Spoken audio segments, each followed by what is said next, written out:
Welcome to another edition of the Evan Roberts Podcast. This is a producer roundtable discussion. And somehow, some way, it took a lot of coaxing. We have the three main producers, with all due respect to every other producer around here, the three main producers here at WFAN. First, we have the producer of the morning show. He's been doing it for over a decade. Ladies and gentlemen, Al Dukes. Oh, hi. Hi, Al. Oh, hi, Evan. We're also joined by the midday producer. He's been working with me and Joe for about 9 years now. Ernie Acosta. In a decade, next February. That's right. And finally, he has produced not only Mike's on Francesa on the Fan, but for about 3 months, he produced CMB and then went back to a returning Mike Francesa. Ladies and gentlemen, hashtag dominate. Brian Monzo. Hi, Mons. Very odd introductions. Well, those are the introductions. Sound like Vince McMahon. Thank Very you. announcer-like. I'll take that as a compliment. First of all, how did you get here? Al, you've had kind of a long story producer career, but real quick, tell me how you ended up here at WFAN. Well, I was working at WNEW, then I was working at corporate, and I met Mark Chernoff there. I knew Craig Carton from WNEW, although I didn't work on his show. He would see me at work early doing work for Ron and Fez, who I worked on. So when they were coming here to take over for Imus, Craig was interested in me, and Chris Olivero, who worked at corporate at the time, and Chernoff were interested in me, and I met Boomer and Craig, and that was it. That's how I came over. Do you consider yourself a sports talk radio producer? I don't, and Okay. they were not looking for a sports talk radio producer at that time. Do you see yourself, because one thing I find interesting, and I think you and Ernie and Monzo, to a degree, Monzo I'm not sure about, I look at as guys who are talented but want to produce. I see you producing here as long as you want, maybe for the next 30 years. Do you view yourself that way? 30 years? I don't know. I always felt like that was not a job for an older guy. So what would you do next? I don't know. Interesting. Open a coffee shop? Okay. Ernie, how did you get here? Interned. I interned here during my senior year of college, back when we had interns. Was here for about a year. Then Greg Giannotti got his job producing down in Pittsburgh, and about a year and 3 months after that, you guys brought me on, and it's been history ever since. So I basically started producing one of the top midday shows in the country 15 months after I graduated college. I want to be blunt, okay? And I know this, and Al's going to agree with me when I say this, and so is Monzo. And I understand this, and I say this as a midday host, someone who's been doing it for 12 years now. I know that the midday show is considered radio nothing. Right. Howard says that all the time, Howard Stern, that many people use it as maybe a stepping stone to, I want to eventually do mornings or afternoon drive. For you as a producer, and you can be honest with me, don't think of me as a guy you work with, think of me as just this podcast host. Do you view producing the midday show as, this is nice, but I'd like to get here next? Yeah, absolutely. Where? Eventually want to get to afternoon drive. That's the goal, afternoon Yes. drive? Hi, Hopefully, Monzo. hopefully I take What do you. think of that? Hopefully I take you with me. Oh, well, let's But- we'll see about that. But yeah, I mean, and you usually forget that you're the third fiddle until you ask for a guest and they say, no, I'm going with Mike or I'm going with the morning show. We'll get to that, by the way. Right. Or CMB. But eventually, you want to do afternoon drive. You want to do one of the main shows because that's where all the listeners go. That's where the revenue dollars go. That's where the guests go. So yeah. Monzo, Brian Monzo, how did you get here to producing Mike Francesa, a big name in not only sports but in America? Well, Ray and Pete drove him nuts. And Ray Martell and Pete Bellotti. yes. No, but seriously, I interned in 2004 in the traffic department. Worst experience of my life. Met Eddie Scazzeri at the soda machine. I said, can I please intern down here? He said, sure. I interned right around the Eagles-Panthers Super Bowl, so 2004, I believe, 2005. Wow. And from then, just took a part-time job, then worked in production. By the way, I don't know what Eagles-Panthers Super Bowl you're talking about. Do you mean Patriots-Eagles or Patriots-Panthers? Wasn't it? Because that happened. No, Those other two did All not right, happen. Sorry. Anything you said. My memories. My They're memory. the same damn You're right. I'm sorry. conference. Not Eagles. I'm sorry. Eagles Patriots. I'm There sorry. you go. See, I'm here to correct And I you. remember, it's funny, my first day as an intern, I spelled Belichick wrong, and Ackerman yelled at me. Oh, wow. So, yeah, production for a couple years, and then I went into producing at night with Summers, and then eventually, got moved up to the afternoon shift. More so, and the morning show is tough to compare because before Al, it was Imus, so it's a different animal. But with other producing jobs around here, it's been used to eventually get on air. Chris Carlin, who does CMB, was a producer of Mike and the Mad Dog. Sal Licata, I don't know if he produced, I think he board op, but is now on the air. There's a law. Greg Giannotti produced us, so he's the freaking morning show host. Are you the first or one of the first to say, no, I'm here to produce. I don't want to become a talk show host, or is that your aspiration as well? Well, I've done a few shows here on the Fan. Right. But no, it's certainly not something I want to do. I enjoy kind of running the show, to be honest with you. You But think you run the show? I'm to a degree. I mean, I ran a show for a few months and then, but no. But like Al kind of said, it's not like an old man job, and I agree with that. Okay. So I would be honest in telling you that, being a program director here at some point is something I'd be interested in. So Wow. that is an old man job. I'd like to transition into the old man job eventually. Wow. That would be interesting. That was- Monzo the boss. That was strangely also why when this job at FAN came up and I was working with Opie and Anthony again in 92.3, and this job came up, I was like, at some point I can't be working on a show dealing with penis and vagina. I know FAN is an older audience, Right. and I can grow into that job. Do you feel like you've grown into that job? Yes. Okay. No, I'm just curious. Do you want to be a PD eventually, Al? I can see that. You have a real, and I don't mean that you don't, but Al, I've heard you do podcasts talking about radio, sports talk radio. You seem to also have a love for the radio game. I do. I have a love for talk radio. Talk radio, right. I'm not sure I have the sports, hardcore sports talk radio, which is why I think I wound up in the mornings. But talk radio, which I'm not sure even exists anymore, like hot Great talk movie, by the format. way. Talk radio, Yes. right? Let me ask you a question, hypothetical, and then we're going to get to a few different categories. I broke it up this way. Screening calls, that game, booking guests, and then we have a lot of questions from listeners via Twitter. But I'm curious about this, Al. Because I respect you. I think you do really well, even if you're not a big sports fan like 98% of the people that work here. If Brian Monzo left, Monzo said, I don't want to do this anymore. I got a better job. I'm PD. Maybe he's PD. And Mike Francesa came to you and said, Al, I'm going to offer you double the amount of money. I want you to produce my show. Could you see yourself, and I don't mean Mike personally, but could you see yourself producing a real heavy sports talk show? I would say probably not. If you Even would for double? Probably for double, yeah, I would. But I would be taking a job that I was not going to love. Okay. So you like the game of it's a morning show, there's a lot of things going on. Yeah, there's more things going on. I get to participate when I want to on the air, but I don't have to carry a show, which I could never do. Mm-hmm. So I like that aspect of the morning. I got you. Do you enjoy the hours? I do enjoy the hours now because, when Mike first left and Boomer had these thoughts of possibly going into the afternoon and wanted us all to come with him, I thought, if I work the afternoon, my entire day is shot. Did change your life. So Boomer really wanted to do afternoon I drive? think he was considering it. It was in his head. He kind of asked us all what we thought, and we were all like, no, those hours suck. Monzo gets, I don't know what time he wakes up, but by the time he gets here, from the time he leaves his house to the time he gets home, I don't know when you do other things in life during the week. That is why Ernie Right, you and don't. I have the best hours. Because Yes. the midday show is the best of everything. I mean, it's not like we're not waking up. We're waking up, but you can stay up a little bit later, Right. and you're getting home at a reasonable time. You agree with that these hours aren't? Yeah, I hated it at first, but that was also because I was 15 months out of college and I wasn't used to waking up at a regular time.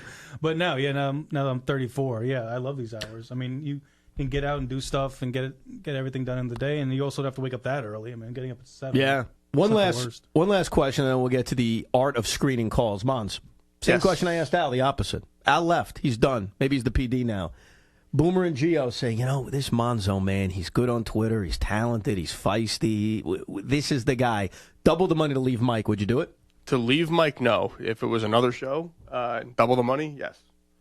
What does that mean? Isn't I'm that not the going to same leave question? Mike's show. If it's Francesa, I'm not going to leave. So like if Mike retired and Mike has to leave. Right. Okay. If So it's- it's a different show. If it's a different show, Gotcha. I would consider it an But you opportunity. would not leave Mike, even for double the amount of money to produce the morning show. No. Wow, look at the loyalty. I love that. I don't have that loyalty to you. No, well, you know why I didn't ask you that? Because you said at the beginning, yeah, I'm looking at us to eventually get to afternoon drive. So why would I ask you that question? $50 more, I'm gone. $50 less, you're gone. That's double the money around here. It's true. All right, screening calls. What is, and I'll start with you, Mons. Okay. Because I Great. think you've got a difficult challenge ahead of you in doing so. Yeah. What is the most difficult thing about screening phone calls? When a new number pops up. Because, Well, explain that to me. What do you Well- mean? You have everyone's number? we take probably the most calls out of, we're a single host It used to be 5.5 hours. Now it's 3.5. We take the most calls. I agree with you. That's why I asked you, yeah. But I could tell you, I know 80% of the callers, at this point, maybe even more. So when a 407 number pops up, which is Orlando, I'm going to talk to the guy. He sounds a little young. He might be trying to get one over on me. But I'll listen to him, and I'll see if I think he's real, and I'll go for it. I've been burned. No, you haven't. Yes, I've been burned, but that's okay. So it's the hardest part is telling to me, and it's just because I feel like I'm a nice guy, is telling somebody I know that, sorry, man, your call's not bringing anything. So telling what, Ira in Staten Island that? Yeah, I mean, he only calls when something Jets is happening. So, even though he calls a lot, it's typically topical. Name names. Give me a guy who you have to Alan most Queens. often. Alan Who I like. And look, one of our Alan- Twitter questions is about Alan. But Queens. Alan won't get upset, though. You No. can tell Alan call later. He'll say, okay, fine. There's some people who will get upset when you say not today because your topic like Mike in stinks. Floral Park, like some of these guys who I talk to on the phone a little bit or tweet with occasionally. Right. Hershon Valley Stream's become a guy that I've become friendly with on social media. Right. And if he were to call and it would be something we weren't talking about or I just didn't like his point or didn't think it was relevant, it would be harder for me to tell him, sorry, Hirsch, So it's not today. 85% of the time you're about to screen a call, you know the number? You basically know who's calling? Well, if you screen not to give too much how No, our give it system away. works It's here. a producer Your podcast. Give it name, all away. No, the name pops up, and I know Ira's number, and So once they called the first time, they're like in this system as of long now. as they're screened and their names are put up. Okay, that's interesting. But do you notice that guys will call with different names from the same number, and you know that you can't get it past you because Occasionally, but it could be also like sometimes like two people in the same house. Like it could be a father and a son. Right. So like sometimes it's Justin, sometimes it's David, same number. So the And I'll most be like- difficult thing. Sometimes I'll question him. I go, "What happened to Justin?" He'll be like, "Well, that's my dad." Oh, okay. So it's like a reasonable answer. So the most difficult thing is screening the call of somebody A, you don't know, and B, telling someone you can't come on the air, you're not bringing To me, anything. the hardest thing is taking somebody I don't know and trusting them. Now that there's social media and their pranks can be publicized, Well, Mike, let's call it like it is. Mike gets pranked a lot. and he probably would get pranked a lot more if, I didn't shoot a lot down. So your answer to anybody who says, hey, Mons, why you let these pranks do, you're saying you don't know half of it. You don't know how much worse it would be if it wasn't for me. Is that fair?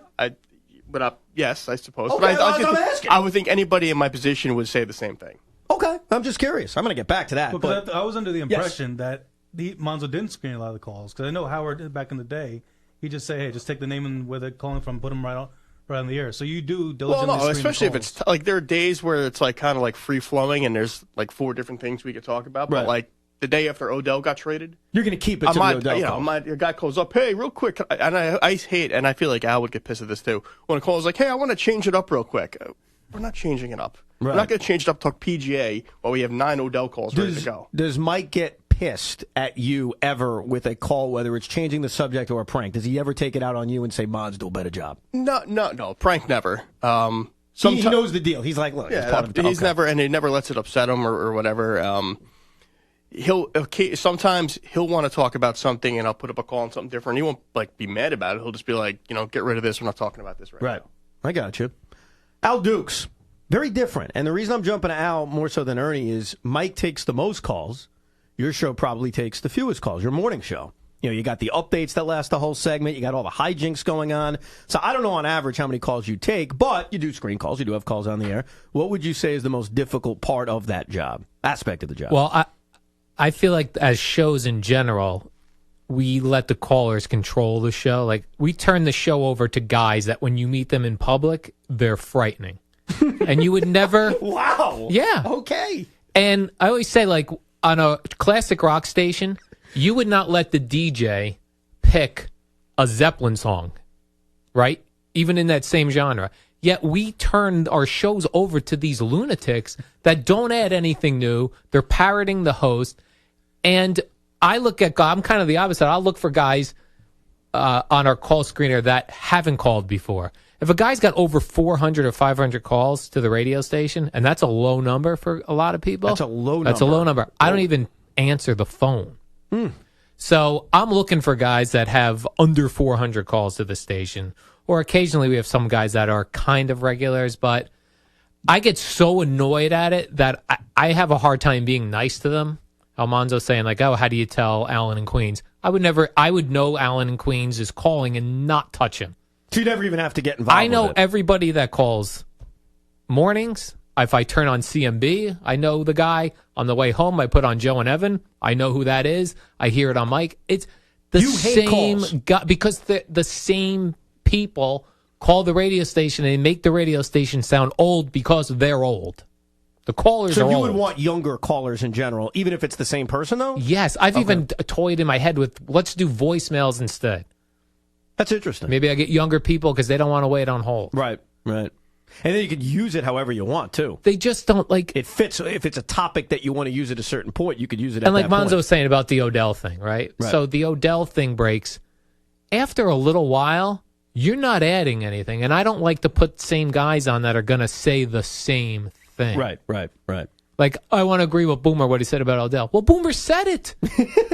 Honestly, but that may be my problem because talk radio is people listen, they tune in, they tune out, they tune in, they tune out. And I'm kind of doing it as if someone's listening for 4 hours, which they're not. No, and it's a very good point and there are a lot of P1s, as they call people, that listen at all hours. And they're probably like you, where they'd say, oh, I know this call, I know that call. Right. I do think that the majority of people listening, they'll know Iron Staten Island. They'll know Allen in Queens, a select few. But I think for the most part, they aren't as familiar with the callers as you are because most people don't listen hours at a time. Right.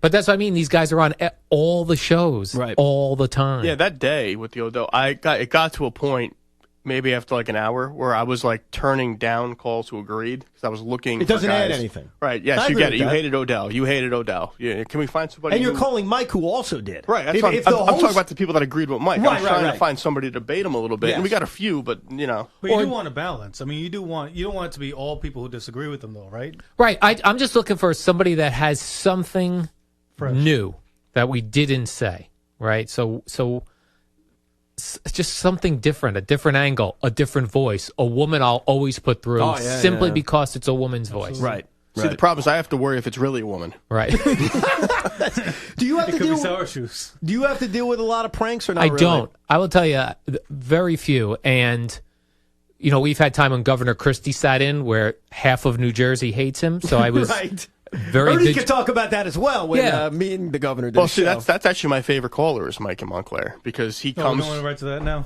I'm just saying Stop skipping subjects. We'll Well, get I'm just there. saying because he brings a little something different I every gotcha. time he calls. So being extra vigilant on that, knowing that when Craig got arrested, knowing, Sure. okay, I'm going to get calls. But for the most part, when I'm screening guys, I keep asking them a million questions just because I'm like, get me something fresh. Mm-hmm. And they eventually break down. Like the guys that are calling a prank, they don't really have an answer when you ask them. You're gonna be what do able you to mean figure by? them out. No, Yeah, I got nothing. they got nothing. I got no, Usually after 2-3 questions, they just hang up. Right? Yeah. Oh, I love that. I feel so victorious when I get a guy hanging up on me. that is a good point. I feel that way as well. Right? Oh, Yes, boy. Well, what about Odell? We said that already. What about click? The big tell for that is if you hear Right. the friends in the background. Yeah. 'Cause if you can tell the difference between regular background noise and their buddies in the back. If you hear buddies in the back, you know they're trying to prank you. Right. I have to admit, one time I was a part of a prank to WFAN. You pranked as a Well, child. I didn't do it. No, I wasn't even a child. I was a teenager. This was a adult. few weeks ago. Yeah, it was actually last week. Midday host. No, I was not midday host at the time, but a buddy of mine we were drinking, and he's like, I want to call up. I don't care who's on. So it wasn't personal to whoever was hosting. And I don't even remember who was hosting. It was the overnight. So it may have been Mark Malusis, Tony Payne. I'm not sure. And he's like, I want to call up as Steve from Austin and then imitate Stone Cold Steve Austin the whole time. Right, I probably put you through. You're all like, yes, I like this. Ernie, most difficult thing about screening calls? Telling people to get off the speakerphone 100 times. Oh my God. In a 3-hour segment. That to me is number one. You guys Shutting your radio I'm off, sure- keep your radio it's one down, guy TV after down. another, after another. And somehow people still don't know how to use their speakerphone. It's like he goes speakerphone. Yeah, hold on. And then they're disconnected.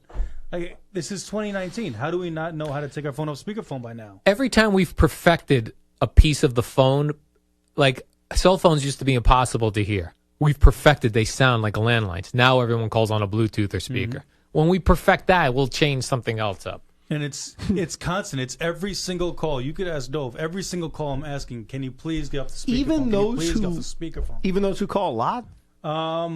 Yeah, usually, Really? yeah. But Yeah. they should know because They they're should being know, told and I that. get more upset with them. I say, Yes. you should know this already. Get off the speakerphone. No. And to be honest, some of those guys don't call in as much. Well, they do call in as much. They just don't get through as much because I'm tired of telling them, get off the speakerphone. But besides that, the most difficult part is making sure people actually have something to say, because our show gets a lot of regulars, and I try and mix up the regulars and new people. You don't want a bunch of regulars in a row because then it just sounds like the same conversation every day. I agree. So you want new people in. But as much as you want new people in, some of these new people don't know how to speak on the radio. They don't know what to say. They don't know how to say it. They get nervous. They get nervous, which is, I think, something we forget, is that sometimes people sound a little foolish because they are getting really nervous being on the radio for the first time. And yesterday I had a guy call up and I asked him, and he says, hey, I've got a question for Joe and Evan. All right, what's the question? Gives me an answer. It's not a question. I guess, again, what's the question? What's the question? I asked him 4 times. I was like, finally, like, buddy, when you figure out what your question is, call me back. And I don't think he was pranking. I just don't.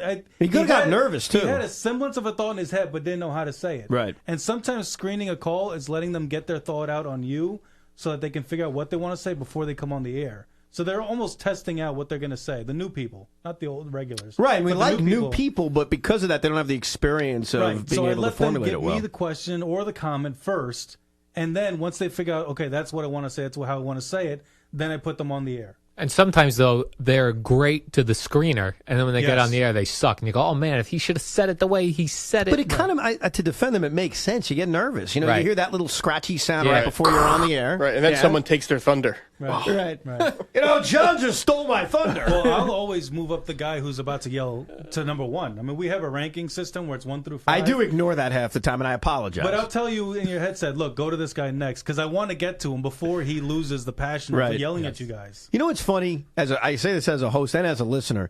Obviously, when there's something huge like the Odell trade or the Porzingis trade, you're going to do the whole show on it. I love days in which the entire call, all the callers are like, it's like the rainbow. We're talking about the Jets, then we're talking about the Rangers, then the Giants. I love days like that because I think that when it's the same thing over and over again, it's monotonous. Now, there are days where it has to be. I get football Monday, it's going to be football. I'm not saying that, but I'd say 75% of the time, days are not like that. I love things like that where it's just all over the place. I love the days of the breaking news. Like Yeah, the to me, Odell that's stuff, fun. The day after that, those are the days that's most fun to come on, because I feel like we're the outlet. That's we're there different, for them though. to come on to yell about Odell or to support Odell. That's okay. So here's the difference in my book. When it's breaking as it's happening, Or the I night love before, it. reaction to something that happened the day But before. what if it's the day before, and by the time we're on the air, every freaking caller and show. Now, I want to give my opinion, sure. I remember I was off during a lot of the DeGrom discussion. Yeah, I was excited to come on and say, okay, here's what I think about Jake. I do think it's different. But I didn't want to sit there and then take a million calls about it because it's already been done. But you had been gone for a week already. I was gone for a week. I mean, I'm A saying lot. the next Pent-up day. aggression. The next day of something big happening, a big loss, a big Right. win, whatever. I love hearing the raw emotion of people calling in. Oh, no, those are fun. I agree. And especially when it's right after. We're in the midday, so we're not going to be right after. But Right. I think, well, that's like I said, it's the most fun day to be on the air, just hearing people's first thoughts on what just happened. On the right story, yes. Yeah, on the right story. big There's some raw stories I want to story. get away from. Yeah, breaking news during the show is great, unless you produce for Summers. But other than that, What does that mean? he's just, you know. You want just- to explain?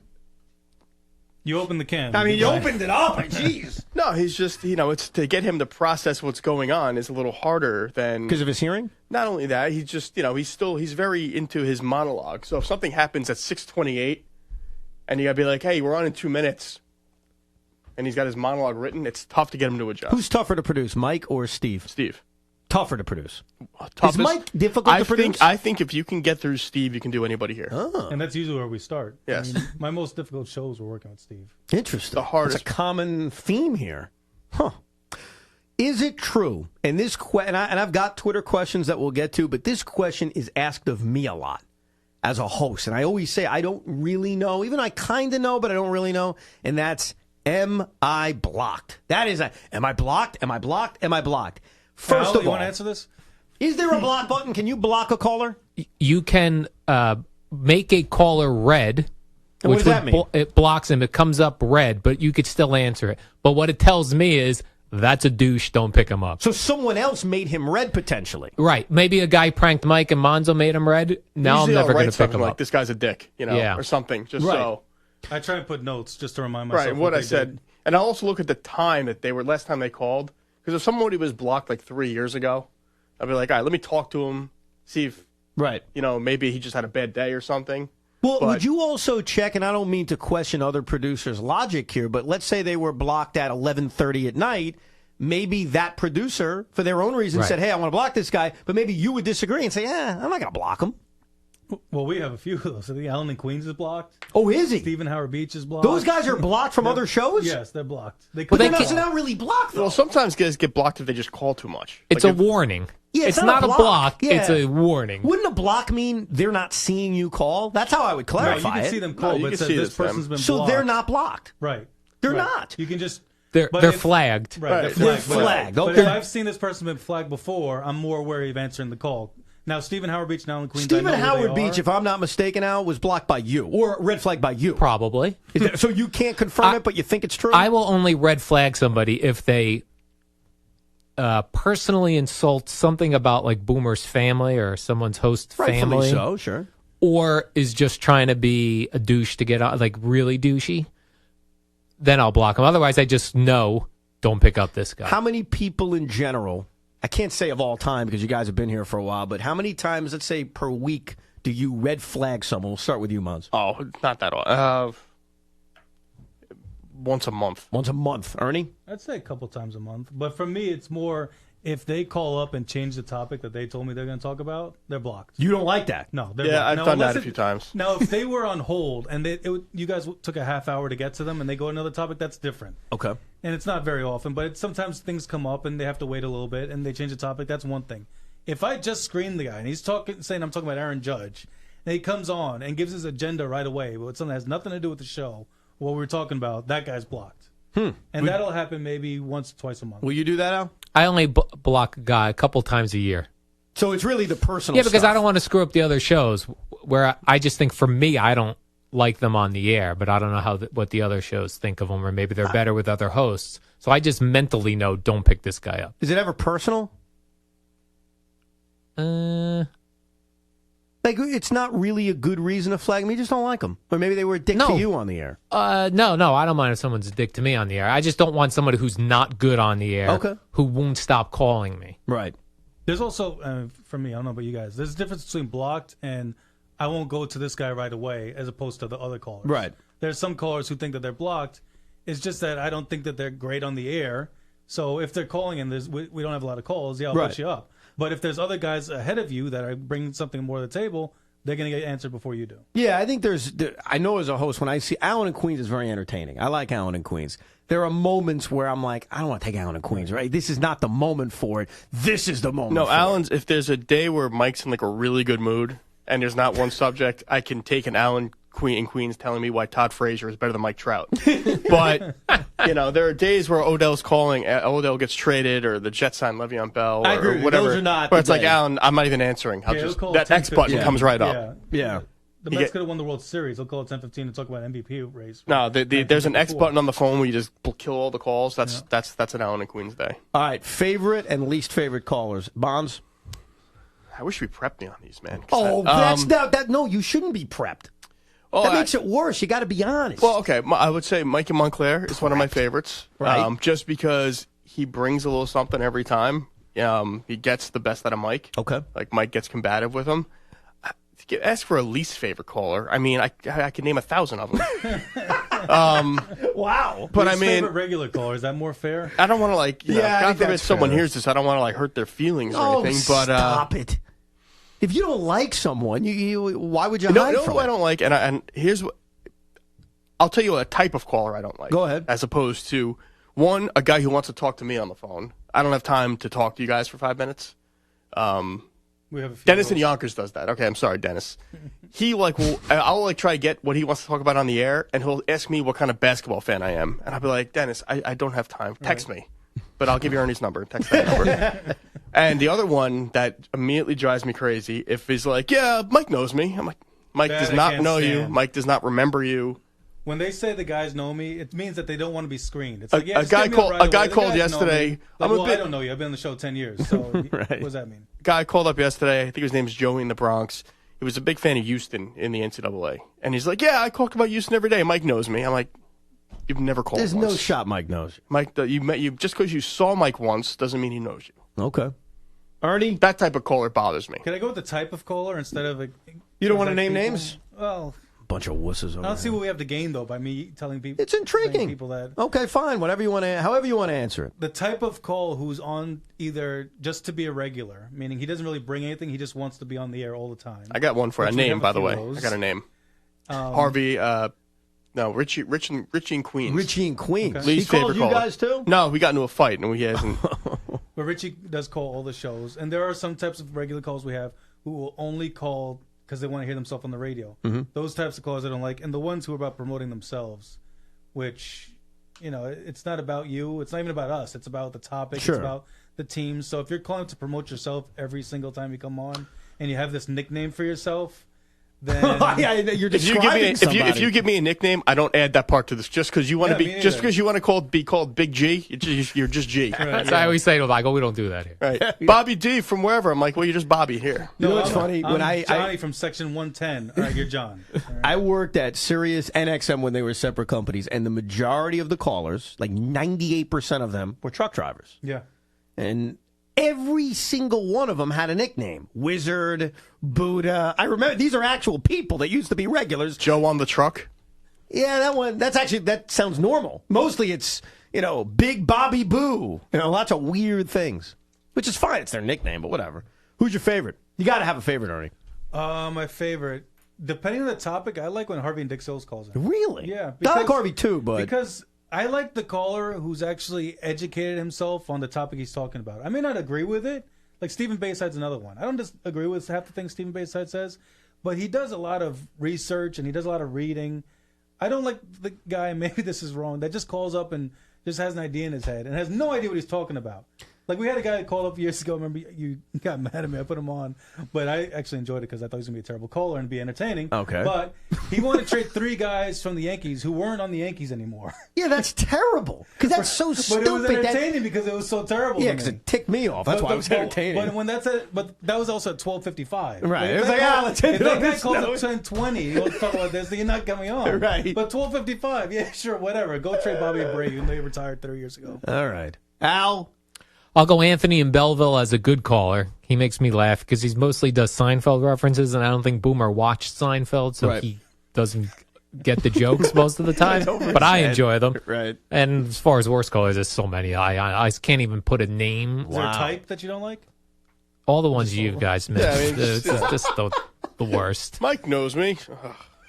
Oh, boy. I've met Boomer in Ronkonkoma. He doesn't know who you are. All right, did I miss anything with the screening the calls? Can I move Yeah, on I mean, to... just a couple things. Yeah, go ahead. I mean, shut your radio off. Get off speakerphone. My favorite is when I'm like, can you shut your radio off? And the guy's like, I can't hear you. I'm like, that's because your radio's on. Can you shut your radio Or off? they go, I hear you fine. Yes, I'm on a wired phone. You do hear me fine. Joe, to me, maybe this is just an anal thing on my part here. Nobody to me, I don't put anybody on if they're from the cell phone. Like, where are you from? I'm on the cell phone. Oh, you want a specific no, location? Yeah. Where do you live? New Jersey. Yeah, New York. No, we're in I New need York a City. Everybody's on the cell these days. Right. That's what I'm saying. Everybody's on this. So, Joey on the cell. You notice on Mike's show, we never get Bill on the cell. Bill in New Jersey. I'm going to notice this now. Well, I Now go by it's- towns also. If they say I'm from New York, what part what of town? New York? And yeah, Most that's a of us big are in thing New of York. mine. Interesting. Huh. There's one thing I forgot, and maybe there's no answer to this. There may not be an answer. Do we count the stream? Hey, we get bonuses on it, so the answer is yes. That's how I look at it. Is there a fan base who you stereotype and say, "Oh, I love when it's a Giant topic. They're the best callers." Or and I'm saying, Al, I know it's not the Giants because I know the Eli stuff does piss you off. But is there any stereotypes when it comes to the fan bases who are calling in for that day? Well, the Giants calls now are the worst. They are the worst. Absolutely the worst. Everyone always would think it's Yankee fans are the worst. The Giants fans are the worst. And I think my favorite fans to call in is if the Jets are a topic. Interesting. Wow. So you're going right into the heart of football. Right to football. Jets are a topic when they're going bad or going good, or it doesn't matter. It doesn't matter. There's always something different about it. The Giants, I always thought like the Giants are boring. When they lose, they're boring. When they win boring. Wow. Yankees win boring because they win when they're supposed to win. They drop a couple games. The Jets always did it different. Whether they were Okay. winning or losing, they had unique angles to their stories. It's actually pretty accurate when you Yeah. think about how they made the playoffs the first time, and your boss, Mons, was basically crapping on their entire accomplishment. Well, they let them win. Doesn't count. Not really a playoff spot. Still ticks me off a decade later. Just saying. Ernie? I like the guy who calls up to talk about something that we don't normally talk about. So, like, when a guy calls up about Seton Hall, I know he knows about Seton Hall. I know he's going to give me an informed opinion. If a guy calls up to talk Joe about golf or whatever, I know he knows about the topic he's talking about. So you I like those? Those guys who are the niche caller when it fits the show, obviously. So you're saying that the Brooklyn net callers are your favorite. That's basically what you said. Yeah, sure. Oh, wow. Yeah, but they call too much is the problem. Is that a Seton Hall call is only going to call this time of year. The golf call is usually only going to call when there's a major going on. I'm telling you, here's a problem right now, and I say this as a Net fan. Bandwagons? When the Nets are in the playoffs, if there's nothing big going on, because you need that happy storm with the Nets. The Nets are in the playoffs. They're playing a big playoff game. There's nothing really else going on. We'll get net calls, and I'm afraid half of them are going to be freaking Knick fans saying, I'm a Knick fan, but let me talk about do you have is D'Angelo a point guard? What position? Like that I hate. We had that the other day. Pissed Also, me off. Before I forget, can we just, all three of us, say right now, there is no direct number to us from the I also want to say callers. there's no secret number.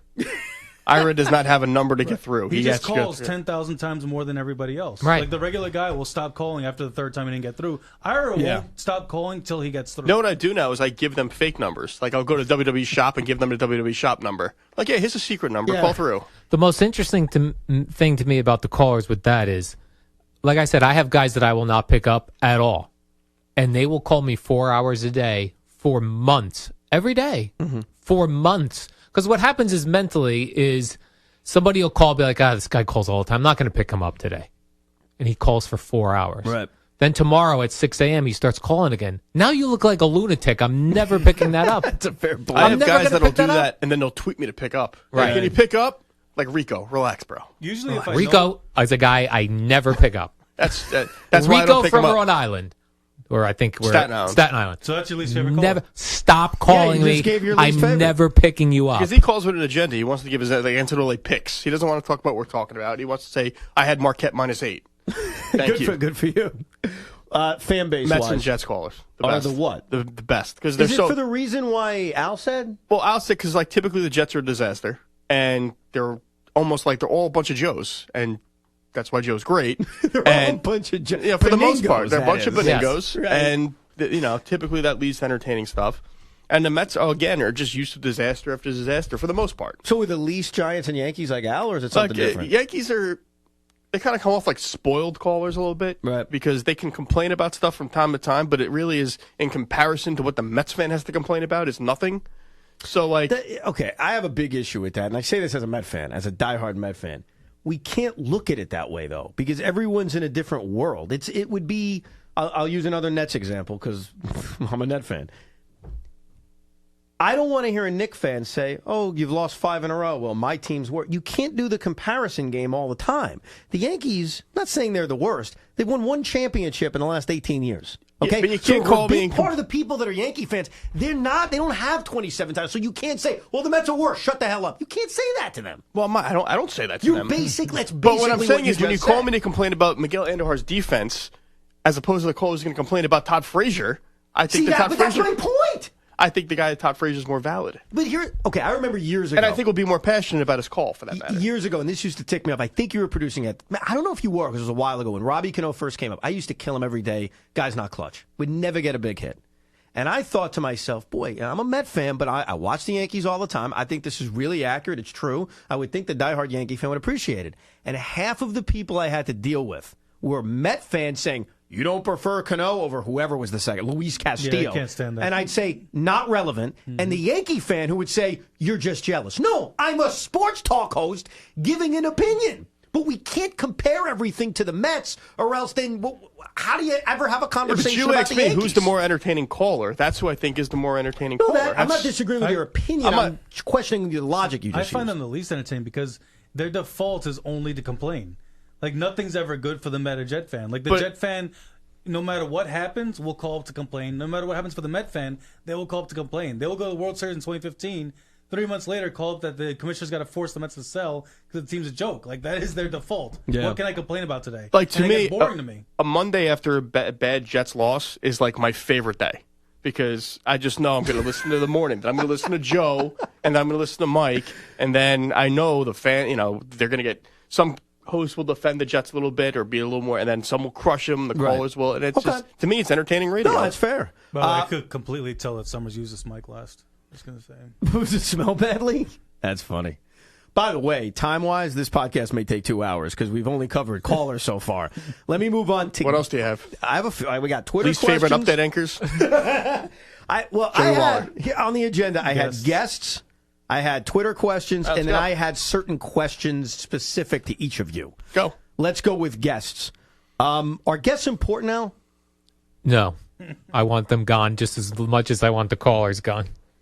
What would you Because like the show to guests be don't. out?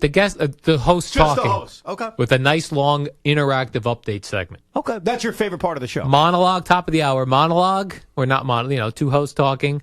Update segment. Calls maybe that last like 2 or 3 minutes. That's it. But guests, I don't understand the love of guests. It used to be, and it's getting a little different. Where it'd be like, "How was the show today? Who'd you have on?" Nobody, and I have no one tomorrow. What are they giving to me that is better than the host talking? Is there a kind of guest you like, though? The only interesting guys to me, and I'm not even an NBA fan, older NBA guys from like the 80s and 90s. That's interesting. Because they have no ties to anything now, and they like to tell their stories, and they all played against Jordan. Right. But normally, like, the current guys say nothing. But you wouldn't like, for example, a player, an active player doesn't say much. Right. A insider, No. You don't like those? The insiders tweet all their inside information and will not give you whatever they have, they're tweeting. So there, you have it. Wow. Okay. So when you have a guest on your show, is that guest coming from Boomer or Gio? Sometimes for me, if it's an in-studio guest, because I have to also think like, okay, we're on TV, so I do occasionally put somebody on in-studio cost of TV. Do you ask the hosts before you book a guest, or do you just say, I think this is good, I'm booking it? How does that only work? borderline ones I ask. Okay.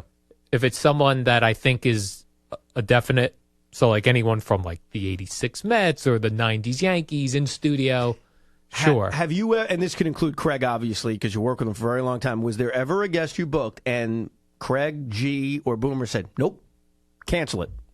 Cancel it? No. No. Did they say something else because you hesitated? Why are we doing this? Why are we doing this? And then they guest? do it anyway. And yeah, they would turn out all right. And sometimes it stinks. You don't know until you put the guy on. So again, you're rolling the dice unless you know the person. Like, to me, like the Eli Manning every week, honestly, has that guy ever said anything interesting? Okay, so Eli Manning every week, with all due respect, is awful. I got to tell you, it's terrible. Terrible. I think that there are weeklies that are very good. I think Jamal Adams is very good. When we had Paul LaDuca, very good. Antrell was the best. Right. So I think that there are weeklies that are good. Right, but the bigger name guys, which people want to attach to their shows, are terrible.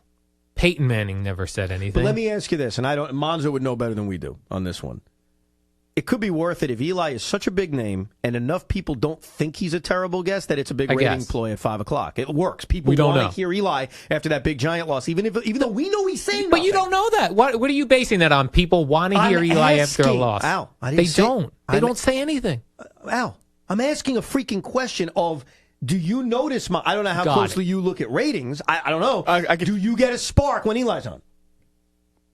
I mean, I'd have to go back and look. So you don't look? No, I do look. But you're asking me now. We're a few months away since football season. So, I mean, there have been times like if Eli, like there was when Eli got benched, right, and we still had him on the next day after Geno Smith played or whatever the hell happened. You would think that would be a big that Monday. We had a big bump from Eli. I could tell you right now. All right, I don't know how much I've ever talked about this. I study the ratings that we get, and I can tell you from Antrell Roll a long time ago, we would get a rating bump when Antrell Roll was on. But I could also tell you that a lot of the other weeklies, we got no bump.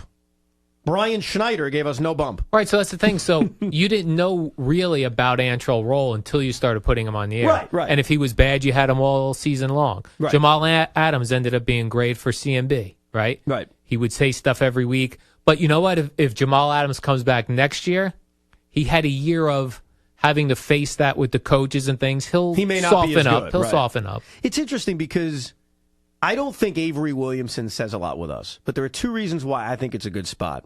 Number one is Joe. Joe that's what made the Muhammad interviews good. Muhammad was the worst, but Joe is so entertaining with players on the team he roots for, specifically the Jets. I don't even think it would be the same with I think with the Jets, that it's basically Joe continuing his monologue about the Jets with the audience of me and a former and a current Jet, and I think it's funny. I think Mons would agree with that is entertaining. Hearing Joe say, bro, I mean, his defense sucks. How about that, Avery? Well, Avery's not even saying anything, but it's funny. When he says to Avery, you know Bowles is out, right? He's like, So I think having a Jet Weekly is great for Joe. If you find the right guy. He can't be the top guy. If he did that with Sam Darnold, that would get canceled, and he would never be on again. I agree. I think it works with Avery. He's got a good sense of humor. But the other thing, like with a guy like Eli Manning, who speaks in generic terms, they talk so much during the week, and we play their sound all week long. There's nothing left for these guys. Right. They're already asking the same questions a million times over to Pat Shermer. Same questions every day. And baseball, even more ridiculous with how often they talk all week, all season, the same things they say. I think Mike grills these guys a lot more than some of the reporters do. Right, but Eli Manning, he's such a professional at it. You could say Eli, and you could badmouth his mother to his face. He'd be like, well, yeah. I think you're right about Eli. Here's where, when Mike has Dave Gettleman on, it's better. That wasn't a weekly, though. No, right. I'm not saying a weekly. Forget weeklies. I'm talking about when that's where I do think guests are really good, when it's a timely, I need information from Brody Van Wagen and Brian Cat. The GMs. I think the GMs are always interesting to have. I also don't like competing on my own station for guests, right? Well, you guys want to talk about that? But it doesn't make now we're not only am I competing against ESPN and all, now I'm competing against Mike, against CMB, against Joe and Evan. And you can't, that's something you can't keep up. Like if you have like Mike has A-Rod come walking in the studio, you can't keep up with that. Mike can't keep up with it. We can't keep up with it. So there's only to expect guests all the time is a game you're never going to win. There's too many hours in the day. Even if Boomer and Gio had two great guests, right, A-level every day, that's 20 minutes out of a 4-hour show. So if you're great at doing guests, and that's the only thing you're good at, if you're not good at the other part, that's what your show is. You know, in these other shows, like Dan Patrick, guest, Jim Rome, guest. Not interested. Like, who cares? I agree with you on about 85%, I guess. I'm with you on that. Ernie, your thoughts? So why do we keep this going?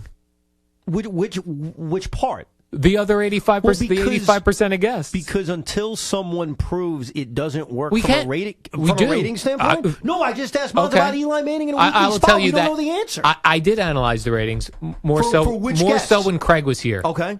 Every guest. It would and be I could tell you, trend. Other than Artie Lang and Jay Moore, every guest was either equal to or less than what we would normally do. Do you think it's also the show you do? You do a morning show. It's about that, too. No. The audience for Mike, the audience for us is probably more about, hey, I want some serious sports information, right? You guys make fun of it all the time. It's true. I guess. I'm asking a question. We will get, I'll get tweets. Hey, when's Dottino coming on? When's Heyman coming on? Now, obviously, I'm not getting hundreds of tweets by that, but there is some interest from people of what's going on with the Yankees right now. Let's get Sweeney on from spring training to find out. Al's face right now is hilarious to me. He's like so confused. These are old people, legitimately. These are old people with no. Sweeney has a Twitter. Whatever Sweeney has to say is on Twitter. I disagree. John with Heyman tweets. I disagree. Well, today Heyman gave us something that he hadn't reported yet. He did, because we prod. I mean, it's on us, unfortunately, and sometimes we do good at it, do well at it, sometimes we don't. It's about, like, we had a conversation with Dottino, and sometimes these guys can be terribly boring. I agree with you, right? We had Paul Dottino on after the Odell trade. He was freaking awesome. He was mixed. He was emotional. He gave his true thoughts. I thought it was compelling. So I think there are I don't think it's as black and white as you make it seem. I also look at it this way. So if you like Joe and Evan or Mike, you're going to listen to the show of you guys just talking. Even if you and Joe are talking about the Nets, in my head, I might, as a listener, I might think, oh, they're talking Nets. I'm not interested in Nets, but they'll probably get off it in another minute or two. If you put a net coach on, I know you're 10 minutes Nets. So gone. You're less interested. No, I'm gone, and then people don't come back. It's like when we go to commercial break. You can look. People are gone. They don't come back if the break's 5 minutes. They don't come way, back in 5 minutes. They come back in 12 minutes. I just want to point this out. When I was analyzing our ratings, I think it was a few months ago when we had D'Angelo Russell on, spike. Just wanted to say, spike. All right. Ernie, go ahead. What was the question again? Were you done? Oh, no. Guests. Booking guests, your feeling on guests. We talk about this, you and me all the time. We don't want to put a guest on just for the sake of putting a guest on, because I'll notice when I'm in the car and another show will have someone, we'll be talking and they put a guest on. Sometimes I do turn the radio off. But there are some guests that when they put them on, I do make sure I listen to it. So when I'm booking our show, I got to make sure that it's somebody that if I'm sitting in the car, I'd want to hear what this guy has to say. I think we do a pretty good job of that. Now, there's some guests we have to put on just for, different reasons. Well, and to be fair, because I could speak on this, there are times where Joe or I has a preference for a guest that Ernie's probably thinking, why are we doing this? And we'll talk about that. And you listen. In the end, it's and someone asked this, like, how much of a control do I have on it? In the end, it's Joe and Evan's show. Your names are on the show. So I'll put my 2 cents in. I may argue with it. I may say this is ridiculous. But in the end, if you want the guest, we're putting the guest on. But for the most part, we do agree. Yeah, we on a lot agree of most these. of the time. There's only a handful, maybe once or two a month that we may disagree with. And sometimes I convince you. Sometimes you change your mind. Sometimes Joe changes And sometimes his you're mind. proven right. And sometimes wrong. And sometimes I'm proven wrong, and we put a guy on, and he's great. And vice versa. I mean, that's a relationship. I'm in the middle on this with that because I think you make a lot of sense, but there's certain areas where you're too extreme. Yes. You're like politics today. You Yes. make a lot of sense, but you're too extreme. But then, like, Mike's doing a solo show, so I think that's different also. Exactly. Well, and let's get to that, Mons. I mean, my assumption is Mike's a tough cookie. Mike doesn't want Paul Dottino. No offense to Paul. Mike is Although he's looking... used Paul a few times. I'm right. But how is it booking for Mike? Well, we are helped out by relationships with teams, getting like Shermer and Eli, and sometimes they don't bring much as far as on the air. But I actually think the Shermer spot was okay last year, just because the team sucked. Maybe after like week 12, it got a little monotonous. But what I like to do with Mike is, and maybe this feels like a victory for me, if I find somebody that he may not know and isn't really well known, and we kind of make him our guy, like Peter Schrager is one of those guys. Now he's a lot bigger because he's on Good Morning Football and does Fox and all that stuff. But like we put on Schrager before he was really known, and he was good for us, and Mike liked him. Same thing with Mark DeRosa. Now he's on WFAN Network. Breer's a little bigger, and we use him a lot now. And those guys almost act more like co-hosts and contributors than guests, to me, in my opinion. But yeah, I mean, I'm not a big guest guy. To me, anything, I want to hear like what Mike has to say about the Odell trade, not what Ralph Vacchiano has to say about it. Because again, you can read Ralph Vacchiano's tweets or whatever. It has nothing to do with Ralph. He wasn't even considered. I'm just using an example of a guest that people would use. But no, I'm with Al and Ernie a lot. In the most part, to me, when I listen to shows, I'm listening for the hosts. I want to hear and callers. Right? But after, like I said, after Jets lost, I want to hear Joe and Evans open. When something big happens, I want to hear Mike. When there's something, the NFL draft happens, I want to hear Boomer on the quarterback. So I mean, I'm not looking for like, well, maybe they'll put Kurt Warner on or something like that. Does Mike tell you go get this guy, or are you bringing the guest to him? If there's something happens, I'll shoot 2 or 3 ideas to him, that are worth it. Sometimes I know they're probably not realistic. Like the day, like it's impossible to get a commissioner day of, Right. Like something happens with the baseball rules. I'm like, I'll ask for Manfred, even though there's no chance we're going to get him. But it's the only voice, if there's anybody you want to hear from that day. So, but sometimes he'll like the stuff that he likes golf and he likes Michael Breed. So he'll be like, put Breed on today. That's easy, right? Yeah. But he's not like, he'll ask if we have any booked, but he's not like upset if we don't, for that. Because, he knows, he gets it. He wants the big names or nobody. Does he ever turn someone down after you get him? Yes. And A lot? that's no, because I think for the most part, I know who I can book on my own. And there are times that I'm right and there's times that I'm wrong. Like during the NFL season, on a football Friday, he'd like a Kurt Warner occasionally or Steve Mariucci, guys that'll give you can go around the league for 20 minutes. The worst cancel I ever had to make was John Smoltz. I thought we'd have John Smoltz during the baseball. You had to cancel him? We had to cancel on John Smoltz. Because you didn't want him. Just they didn't feel like he was going to add anything that day. I don't want him. That was, yeah. Because he likes John Smoltz. He does. But that was the roughest one where I had to be like, hey, MLB Network, I know you never give this guy out, but Sorry, we're not interested today. Sometimes, the Super Bowl shows are different. Sometimes I'll book somebody that I think he'd like at the Super Bowl, and we'd be like, I'm not interested in Well, talking to this person. Mike took a lot of crap, and I understand why, because at the beginning of the Super Bowl week, he said we're not putting people on to promote products, and then ended up putting up people on to promote products. Yeah, I mean, about 75% of the guests we did. You know what it was this Super Bowl? Is it wasn't as guest-heavy as normal. Like I wasn't. Oh, you found that you booked less I guests? wasn't getting as many pitches to put. Right. There weren't as many people down there. Right, there were, at least for our show. I don't know how other shows worked. I didn't get as many emails 2 or 3 weeks before Well, saying, "Hey, here's Roddy White promoting KY Jelly." You know, it's a tough spot because there are a lot of guys at Super Bowl week where I'd say, "Oh, that'd be a great guest," but then every time you have to do a commercial with them, it is kind of obnoxious. that's the business down there, though. It's no Yeah, I avoiding know. The strangest thing we do as an industry is go to Super Bowl week. We pay to travel to lose ratings. Makes no sense. We do it every year. You noticed that Super Bowl week you take a big hit? Terrible. Every week, every year. Every year. Yeah. It's bizarre. Because of the guests is what you're saying? Yeah. Okay. Because it's a lot of guests. Yeah, why do you think there's it? Because we don't go to Super Bowl week, and at times I used to be upset about it. Now I realize it's more not worth it because I've kind of, maybe it's the years just being jaded by. Well, for me everybody's personally, promoting a product. it's like a week vacation. Yeah, it's a fun week. So it's but from a radio don't standpoint. ruin this for us, Al. We don't know this Super Bowl. But from a radio standpoint, I don't think you're wrong. No. And think about this, and this is a tough spot. We were lucky we weren't there. Here's why we were lucky. The Porzingis trade happened. It was so easy to transition to just talking about that. If you're down there... but you guys talked about it the next day. Well, because it happened at he's 5 saying that o'clock. He was on the Like air I when was it on the happened. air with Whitney Merciless when it happened. No, that's a tough spot. So That's a tough spot. What are you supposed to do? Say, I had Whitney to gotta like, go. and that's when I had to start. I had to cancel like an hour of guests. You know, some of them were decent, just to be like, you know, I know we have Travis Kelce here, and we'll never talk to him again. But you have something to. happened. And Yeah. Oh, by the way, before we even, Yes. I'm sorry, move on. Just for the people listening, booking guests also isn't as easy as they may think. It's not just, hey, why don't you get, Michael Jordan on? Some Why guy, didn't I think of that? some guy direct messaged me like a couple weeks ago, like you should put Dave Gettleman on. And then we had him on. He's like, "Good thing you took my advice." Huh? Right. I'm like, "Yeah, you're No, right. You thank gave me you. the Giants GM. You gave me that brilliant idea. Yeah, Thank we you." get turned down probably. I mean, for me, it's like 90% of the big Oh, big God. ones I ask for, I get turned down for. Yeah, people go, you're trying to get guests, big ones, the ones that Right. are worth it, Al. And a lot and doesn't we get happen. and we get a lot, and Al probably gets the same. We get a lot of guests offered to us, not so much us looking for Right. people. Right. Because And- people only are going to come on if we're paying them or they have some sort of plug. Of So course. if they have a plug, the people find us. Right. There has to be a quid pro quo, and sometimes through the team wants to promote their stars, so they'll give us, whatever players they have. But a lot of it's also they've got to plug their charity, which is fine, but a product they're not going to come on just because they feel like coming on. Right. usually. And if they do, it's because they want to be a broadcaster if they retire. So it's almost a tryout for them. I don't know if I should ask this question because... Well, if you don't like it, we Go could for it. always cut it out. All right, later. I'm going to... No, we're not going to cut it out. I'm just going to have you guys say, that's stupid. We're not going to answer it. The toughest of the local teams to deal with.